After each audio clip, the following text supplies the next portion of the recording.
Halo teman-teman, kembali lagi bersama aku Hana. Jadi teman-teman, di video kali ini kita akan membahas materi tentang deduksi alami. Apa sih itu deduksi alami? Bagaimana contohnya? Oke, kita lanjut. Jangan lupa tonton video ini sampai habis.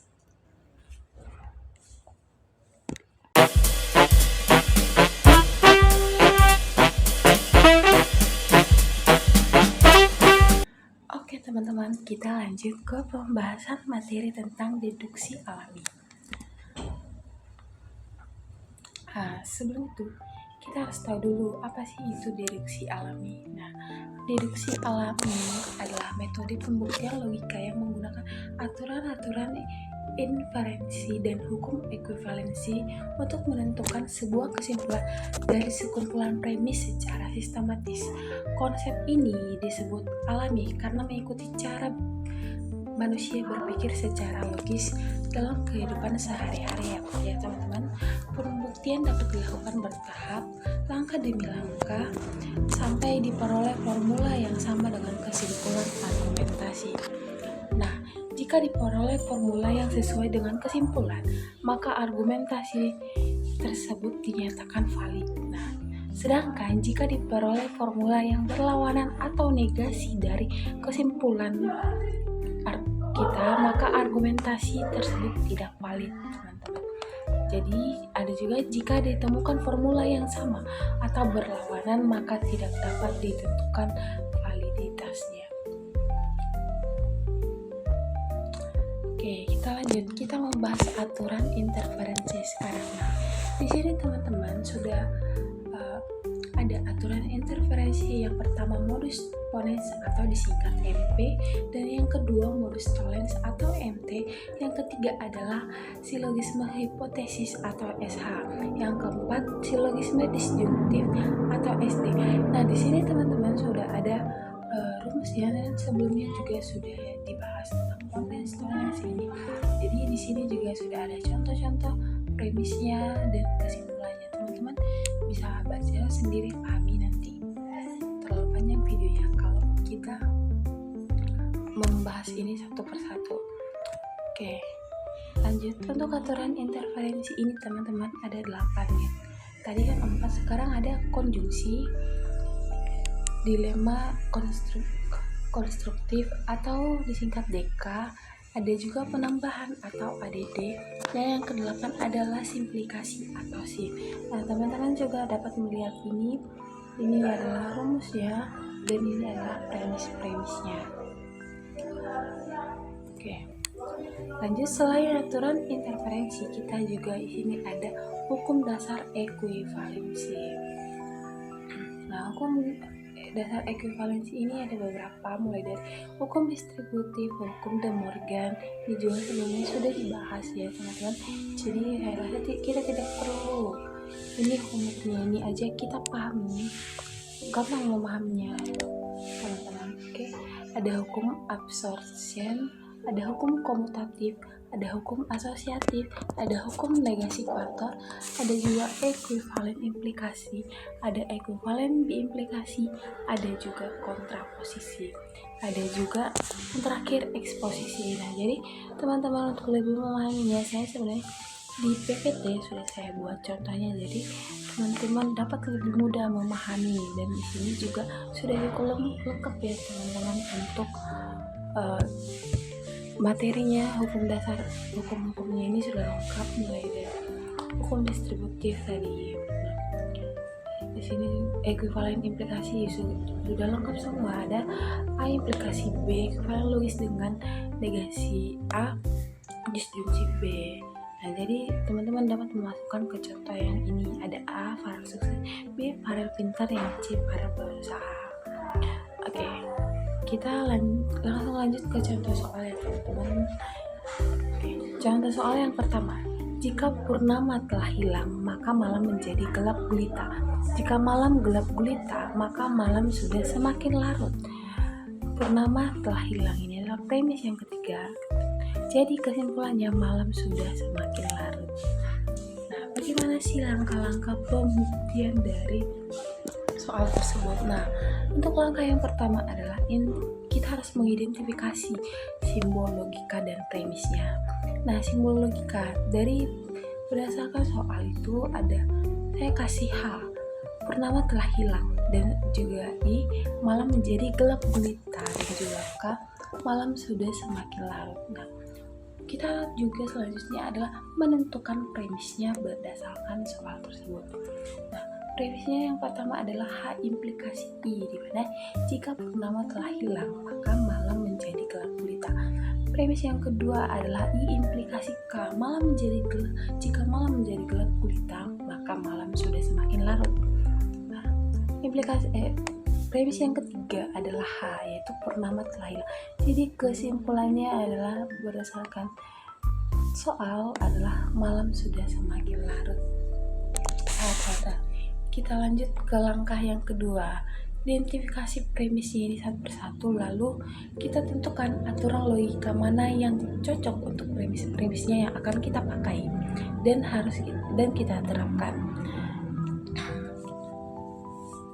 Nah, ini sudah di sini kan premis yang pertama, kedua, dan ketiga. Oke, yang pertama kali dieksekusi adalah saya pikir yang pertama kali dieksekusi adalah yang paling singkat, sudah diketahui kebenarannya. Misalnya H ini kan purnama telah hilang, gitu hanya satu, berarti sudah pasti benar. Nah, kita cari nih yang ada juga simbol logikanya adalah H. Ini premis 3 berarti ada juga sama premis 1. Nah, premis 1 dan juga premis 3 ini kita lihat nih berdasarkan hukum-hukumnya itu menggunakan modus ponens. Nah, modus ponens, sehingga dari premis 1 dan juga premis 3 dihasilkan adalah simbol logikanya adalah I. Oke, lanjut. Berarti di sini sisa premis 2 dan juga I.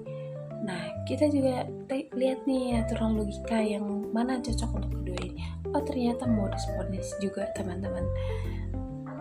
Berarti sama dengan yang tadi premis 1 dan premis 3, berarti ini premis 2 dan I. Berarti setelah menggunakan modus ponens, hasil akhirnya adalah K, teman-teman.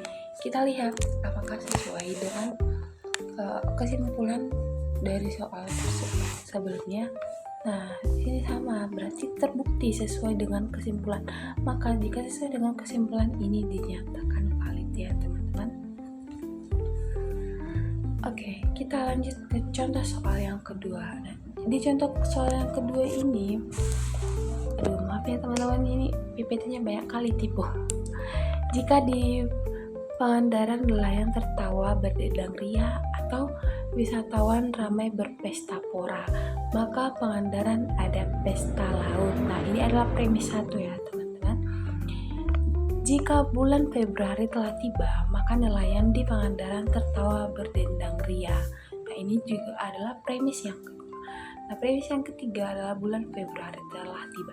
Jadi kesimpulannya Pangandaran tidak ada pesta laut. Nah, kita cek apakah pas.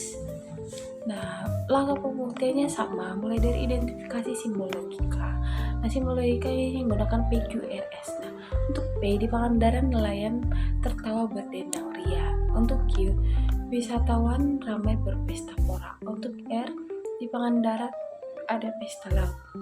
Untuk S, bulan Februari. Nah, kita menentukan premisnya berdasarkan soal tadi. Berdasarkan soal itu, premis yang pertama adalah B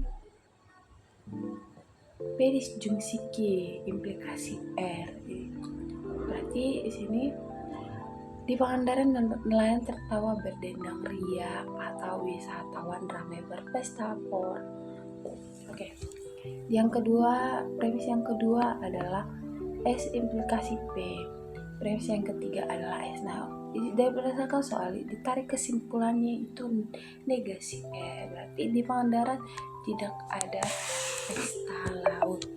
Nah, kita cek, kita masukkan aturan-aturan logika. Nah, kita terapkan, ini sudah ada 3 premis. Nah, kita cari nih mana nih yang sudah ditentuk, yang sudah pasti benar, itu ada yang ketiga. Nah, yang ketiga ini adalah S. Nah, kita cek di mana nih premis 1 antara premis 1 dan premis 2 yang ada simbol logika S-nya. Nah, ini ternyata ada di premis yang kedua. Jadi kita cek S premis pertama berarti S implikasi P dan premis kedua adalah S. Nah, ternyata ini menggunakan modus ponens, teman-teman. Berarti hasilnya adalah P. Oke, lanjut. P ini dengan premis 1 jika diseleksi masih belum mendapatkan hasil yang maksimal. Ternyata P ini kita bisa menggunakan aturan logika yang ADD, yang penambahan. Jadi ini menjadi ditambahkan dengan cara menggunakan atau tadi, karena yang sebelumnya berarti ini P atau Q. Nah, sudah dapat. Jadi kita bisa seleksi yang P1, premis 1 sama P atau Q. Nah, kita cek, oh ternyata ini juga menggunakan modus ponens, teman-teman. Jadi hasil akhirnya adalah R. Nah, kita cek dengan kesimpulan yang ditarik dari soalnya. Ternyata di situ kesimpulan dari soal ada negasi R. Nah, ternyata yang kita dapat adalah negasi dari si negasi R, dan itu adalah R. Nah, dari soal ini terbukti tidak sesuai atau berlawanan dengan kesimpulan, maka argumennya dinyatakan tidak valid. Kita ingat ya teman-teman, jika diperoleh bukti sesuai kesimpulan maka argumentasi valid tadi. Jadi kalau nggak sesuai maka argumentasi tidak valid. Oke, sekian dari video saya, teman-teman, semoga membantu.